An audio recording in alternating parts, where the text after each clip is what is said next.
One of the things that we talk about when you meet with me, if you're a client of mine, is how are you separating? How are you differentiating yourself out there in the market? And what is it about you that's going to make your market stand up and take notice? Well, I spoke with Ian Naylor. He's the co-founder at Hyperise. And Ian talks all about how you can separate through personalization, and not just standard personalization you might be thinking of. This is some advanced stuff, some really cool things that I guarantee none of your competitors are doing, that if you started doing now, you're going to get a lot more responses to your emails. Check it out. Welcome to SaaS Story in the Making, the podcast that features the people who made the software world what it is today and the leaders who are shaping the future of technology. Here's your host, Matt Wallach. Hey, welcome. I am Matt. I am your host. Welcome to SaaS Story in the Making. Really, really glad you're here. Thank you for coming. Thanks for watching. If you're watching video, thanks for listening. If you're on the podcast, and I want to make sure that you are subscribed. So hit the subscribe button right now. That way you won't miss out on any of the upcoming episodes where we have amazing leaders from around the SaaS world. But today we've got another incredible, dynamic leader. I'm with Ian Naylor. Ian, welcome. Matt, hey, nice to be here. Thanks for having me. Much appreciated. Absolutely. Super excited to have you here. And for those of you watching, even though Ian is in the UK, he's got all kinds of Star Wars stuff behind him. I'm a big Star Wars fan. I love it. I see all kinds of really cool things that remind me so much of all the good Star Wars movies. Yeah, it's coming out. It's coming out of my ears here. I don't even have any of the new Mandalorian and Boba Fett stuff yet, so still some room to add some more stuff.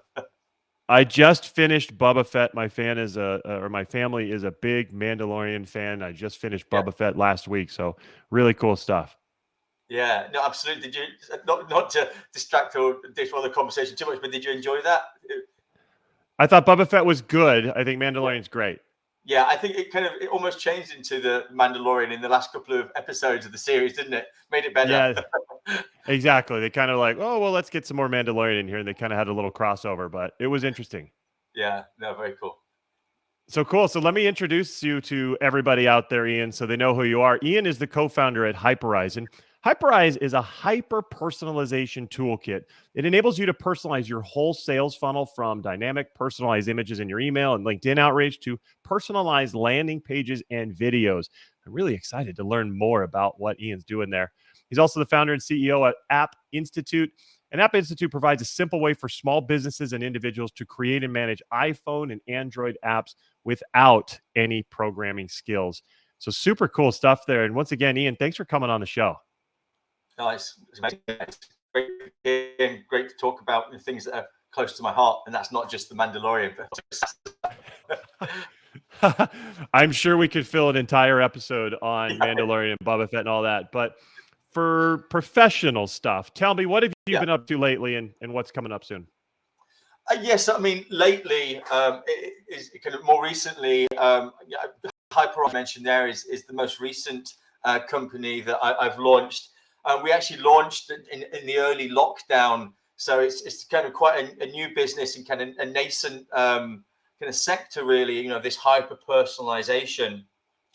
Hyperise itself is I guess it's the dream product that I've always wanted. So I've been starting businesses for the last 23, maybe it's 24 years now. My first business was in 1998, an online business, believe it or not. At the time when there wasn't much online.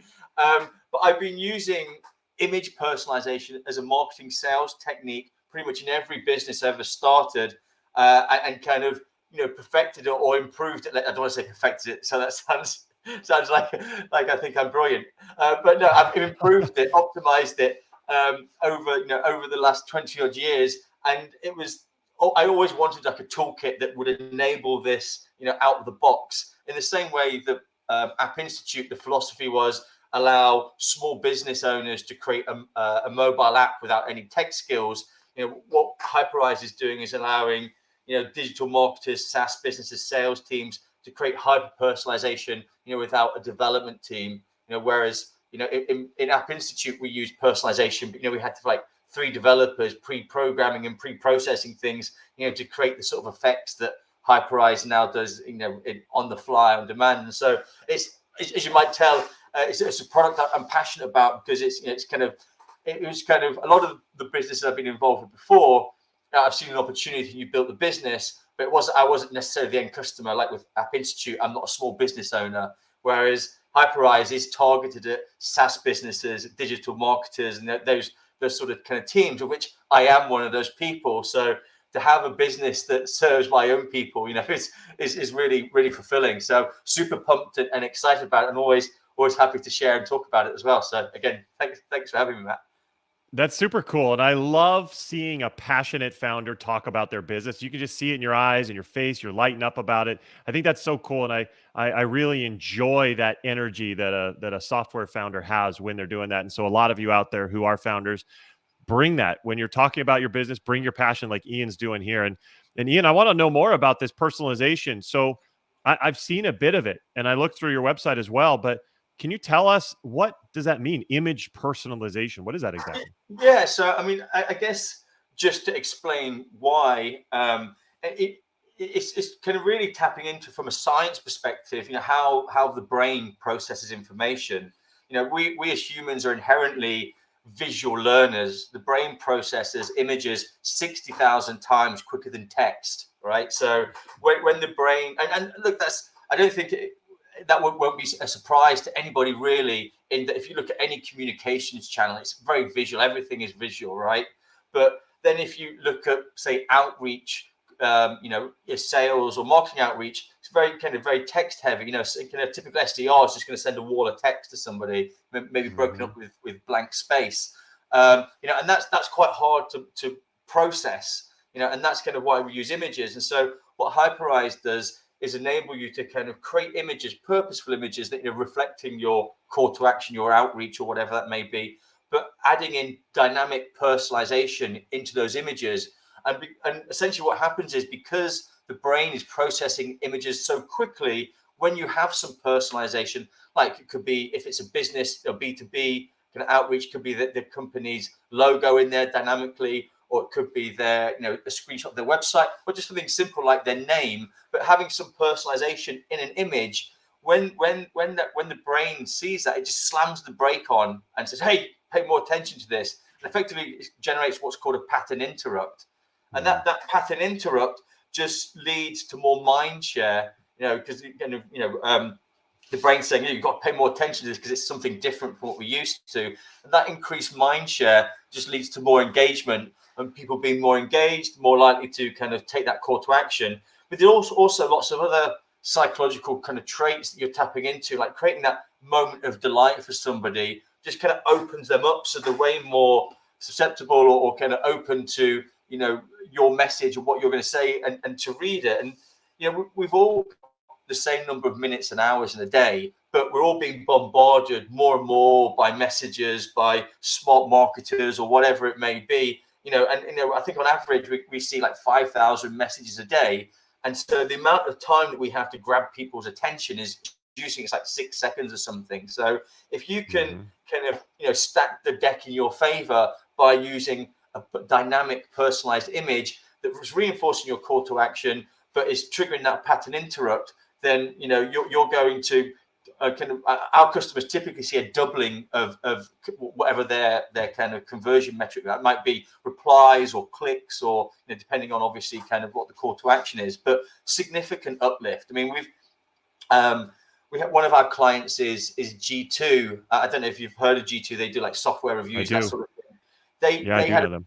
Yeah, they had a 3x uplift on their campaigns, and they're doing large send campaigns, multiples of tens of thousands of people. And what they do is they produce, as part of their product, like quadrant reports or kind of category leader reports. But what they do with their personalized images is create these aspirational images. So they're showing like the person at the top of the quadrant as being the prospect they're reaching out. And their narrative is, hey, if you work with G2, you can become a category leader. So they're creating these aspirational pictures, and sending them out at huge scale, and they tripled their reply rate. They went from 15 to 48%, with just kind of visualizing it in a very purposeful way. But the personalization in there, who wouldn't kind of be intrigued when they see a report with their logo, and you're like the top kind of the top business listed in there. It's that sort of kind of possibilities that you can create, using these personalized images. But also we have a huge amount of sales teams using it and creating these like humanized GIFs. So you'll have somebody like me waving, or like, let's have a chat and a coffee, but you'll have some sort of personalization in and around the image, maybe like a whiteboard next to me, and the person's name on the whiteboard, something that's kind of done in I was going to say a tasteful way, although I've seen some clients do it in a less than tasteful way, but still it kind of, sometimes, like when I see less tasteful, I mean more like zany, but sometimes people like that kind of like comic relief kind of side of things as well. So there is no kind of right or wrong, I think, other than what the metrics say, right? So if you're getting a good uplift, then it doesn't matter how zany it looks. Yeah, and I think it's pretty incredible. And you mentioned a lot of great reasons. The thing that I think about, and something that I coach my clients on, is how are you differentiating? How are you separating from all the others out there? And you mentioned all the noise that people are inundated with. And so this is something that your competitors are probably not doing, right? It's so unique and so cool that if somebody sees that, it's differentiation. It's separating you from them. And it's something that, like you said, it drives a lot of response because it's unique, it's different, and it hits to something personal, showing their name, showing their logo, and people get a reaction to that positively. It's amazing. Yeah, no, absolutely. I mean, it's kind of one of those things that before you kind of see the results, you may be kind of skeptical about it. How can a simple image make such a big impact? Mentioned there about G2, with kind of 3x uplift. But I had that. I completely understand people kind of maybe being that skeptical, because I was like that myself. I mean, when I first stumbled across it, I stumbled across this kind of phenomenon of image personalization. It was actually my very first business back in '98. It was an online business where we were importing cars from Europe into the UK. So direct from the manufacturer, direct to the customer's door, effectively cutting out the dealer network in the middle. And customers would save 20, 30% off the purchase price of the vehicle. But they would still be spending 20, 30, 40,000, pounds or dollars on these cars. So high kind of value at a time when people were probably just buying books and CDs, online. So kind of, it was completely bucking the trend. But one of the things that we noticed is that because it was a high value product, but the USP of that product was we were saving a lot of money. It was actually very small margins on the sale of the vehicle. So it was all of the ancillary products where we actually made most of the money. And one of the great products that we could make money on was private number plates, because there was like a 30% commission kickback on that, and on a product that could be thousands of pounds in itself. So what we used to do, so people would come to the website, spec their car out. So say, I want a Ford or a Ferrari and all the different bits. And bear in mind, this was in '98. We would print off the quote pack and post it to them, right? So, Wow. So there would be a picture of the car that they wanted on the front of the quote pack. And what we realized was that if we said, okay, Matt, we could have a number plate that was like M4TT, for example, we'd put that on the number plate of the picture of the car. And so the private plate that they could buy was just there in the image of the car that they already said that they wanted. So one desirable object, they'd already had there, which was the car. And now we're kind of having that that transference, if you like, of here's something else that's potentially desirable, and you got the two of them together. And we ended up selling and making more money from through the affiliate deal with the private number plates than we did through selling the cars. And it was an absolute paradigm shift for me that, and back then we had to do this manually. We were manually kind of editing in kind of like Photoshop or whatever, or Paint as it was then. Yeah. These kind of images and doing it manually, but it was hours of somebody's time a day to do that. Like I say, it was like the largest kind of revenue generating channel of the business. Fast forward 23 years now, you could do that, like say dynamically on the fly, and that's, it was, like I say, a paradigm shift for me. It really did change my thinking about how to go about business, but also how to kind of engage people. And that image personalization has something that's kind of served me very well in pretty much every business I've started since then. Yeah, I can imagine. I love that story. It's so cool. Are there some really creative ways people are using this that might help our audience to understand how they can use it too? Yeah, so I think from depending on the kind of obviously the purpose for the outreach, we have certainly since I was going to say since lockdown, but we only launched in April 2020, so we've pretty much always been in lockdown from a business perspective. We don't know much else, but in early lockdown, we saw a lot of sales teams, SDRs, BDRs coming over and using Hyperise, whereas I kind of always envisaged Hyperise as maybe more of a tool for marketers, and like I said, kind of SaaS businesses, marketers, and that was kind of some of the use cases. So like in my previous business, AppInstitute, you mentioned there, we talked about briefly that it's a code-free mobile app building platform. When we first started that business, our outreach narrative was, or like kind of USP was you can build an app code-free. So, if you are a small business, restaurant owner or beautician, you can create like a booking app or food ordering app, get it in the app store, with kind of, with no tech skills, kind of like the WordPress for mobile apps. And that worked for a certain segment, the early movers, if you like, in the marketplace. But within our kind of second or third year, our kind of growth had just kind of stalled, as you kind of service all of those early movers, as it were. And so what's kind of moving into the kind of the broader marketplace, and that kind of code-free narrative just didn't really kind of gel. But what we worked out was that if we could kind of get all these businesses, and segment them, so okay, these are the restaurants, these are the beauticians, these are the radio stations or whatever, they all have similar sort of templates, right? Kind of a food restaurant would want like a menu, beautician would want kind of something different, and so we had these visual templates of what the product would look like, and then we just personalize them. So on the splash page, it would be the client's logo. On the about us page, it would be all their details. The map would be personalized to them. And so when we reached out, the narrative changed to here's your app, click here to claim it, and that increased our conversions tenfold in terms of from an email channel. So email just wasn't an effective cold outreach channel at all for AppInstitute until we change the narrative and use those personalized images to kind of to reinforce that call to action. And we've seen that philosophy with many other SaaS businesses that taking product screenshots, and adding in the prospect they're reaching out to. Like for example, another client of ours, Hubstaff, and they're a timesheet application, and they have one of their narratives is you can manage your remote workers in a nice simple dashboard, and you've got an app for the remote workers, rather than using like a spreadsheet and everything being all kind of upside down and a mess, as it were. Yeah. And so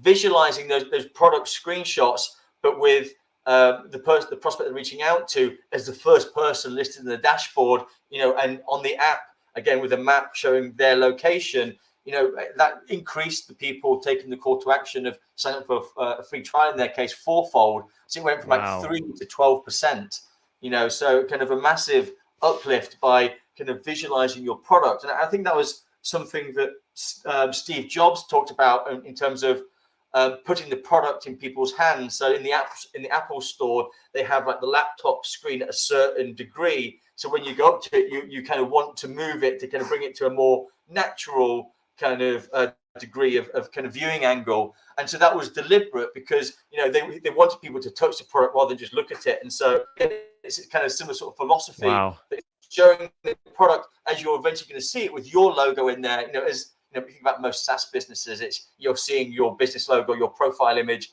in where the account kind of button would be, or whatever. So seeing that up front, one, it's triggering the pattern interrupt, so you're grabbing people's attention, but it's done in a very purposeful way. So yeah, those kind of, we've seen a lot of clients, like say SaaS businesses, kind of personalizing their product, but also, like I said, sales teams is a kind of something that we never really thought about until we launched the product. And of course, sometimes your customers tell you how your product should be used rather than the other way around. And sure. you could listen to that as a founder. And like I said, we saw an incredible amount of salespeople doing it to the point where we enhanced the product so they could record their own GIFs directly in the product. So rather than Wow. upload your image and add personalization, now you can just create your images directly in the platform. And we have almost 50% of our user base now are sales teams as well. Where they're using these humanized GIFs to kind of it's kind of a bit like the law of reciprocity. Whereas if you do something nice for somebody, they're going to feel compelled to respond. And so, when you're there smiling, creating that moment of delight, it really does, put a smile on people's face, and they feel more compelled to respond. And so that's like I say, is a large section of the user base kind of using it in that sort of way. But another kind of example of how the product's used that was, again, not one that I kind of envisaged is, again, most of the clients using ours are kind of more B2B rather than B2C. And part of that is that Hyperise has data enrichment built in. So, we can take a business email or a website, and from that dynamically enriched, get logos and screenshots, number of employees, all that sort of data. So you can then start to segment the site and the experience. But obviously with B2C, you don't really get all of that data enrichment. So we always thought it was kind of a less of a use case. But we've seen, for example, kind of prosumer or kind of event type shows like e-commerce world and ad world and other sort of event type companies creating shareable GIFs, almost like a visualization of the ticket. So if you bought a ticket for, let's say, e-com world, you would get a GIF that would look like a ticket, but with your name on it, and then be encouraged to share that on Instagram or Twitter, or whatever, to be put into kind of prize draws for further swag and further kind of highlights, at the event itself. And of course, the events team themselves are going to get some virality of people sharing, that they're going to a certain event. And so obviously that's really kind of in the kind of the B2C world, but getting consumers to share something that maybe they wouldn't ordinarily be talking about. And I thought that was a really cool use case. I love it. Super, super cool to hear all those different ways of incorporating this technology, which is pretty fantastic. If you were to kind of sum up, what advice would you give to software leaders, software founders who are listening, who want to be able to use personalization? Yeah, I think that really the key, I've kind of mentioned it a couple of times, is it for it to be purposeful. And so it's really thinking about what's the message that that you're trying to put out there. You said yourself, you've got to stand apart, you've got to have a USP, and it's like, how can I communicate that USP in the shortest amount of time, knowing that in reality you've got 6 seconds or less to make that impact. And so how can you kind of reinforce that? And so that's always my kind of suggestion whenever I'm speaking to somebody, new clients especially, is what is your USP, and how can you visualize that? And sometimes especially if it's salespeople, then it's like it could be their personality, it could be like, for example, we mentioned it here, I've got a bunch of Star Wars stuff behind me, but it's just, that's not the USP of the company, but it's kind of my personal brand, if you like. And so kind of showing something different rather than just a blank wall or whatever behind me. It's just another way of building up the story that people have when they see that image. And none of it might be true. I might not like Star Wars, but the point is it creates an icebreaker as well, when you speak to somebody. So there's lots of ways that you can kind of layer in to an image to make it purposeful, but also to kind of like to stand out and kind of make a difference, especially if you're going to be then meeting that person and kind of following on that discussion. I totally agree. I think personalization is definitely not just the wave of the future, but the now. And it's super, super important. I love how you talked about making sure you're hitting to them, but also showing your own personalized side. Ian, this has been super, super incredible. I really appreciate you coming and sharing all of your knowledge. How can our audience learn more about you and Hyperise? Yeah, so I guess first and foremost, going to hyperise.com is the kind of the easiest way. You can get a full free access to the product, have a trial with no commitment, have a play. I'd love to kind of connect individually with people as well. So LinkedIn is the best way to connect with me there. It's Ian Naylor, but just searching for Ian Naylor, you'll find me. In my spare time, I race soapboxes. So you'll see the crazy guy in a soapbox. That'll be me. Look out for that in LinkedIn rather than cool. the corporate message, the corporate profile. But yeah, again, they would certainly be the first two channels I recommend. Go and have a play with Hyperise. Go to hyperise.com. Come and connect with me and have a chat, and do that in LinkedIn. Super cool. And we'll put all that in the show notes as well for anybody who's listening. You'll be able to see that. But Ian, this has been awesome. Thanks so much for coming on the show. Matt, really grateful. It's been an absolute pleasure chatting with you today. Likewise. And thank you, everybody out there, for watching. Thanks for listening. Again, make sure you are subscribed to the show so you do not miss any amazing innovators and leaders like Ian who are coming up next. So thank you for coming. Appreciate it. And we will see you next time. Take care. Bye. Thank you, everybody.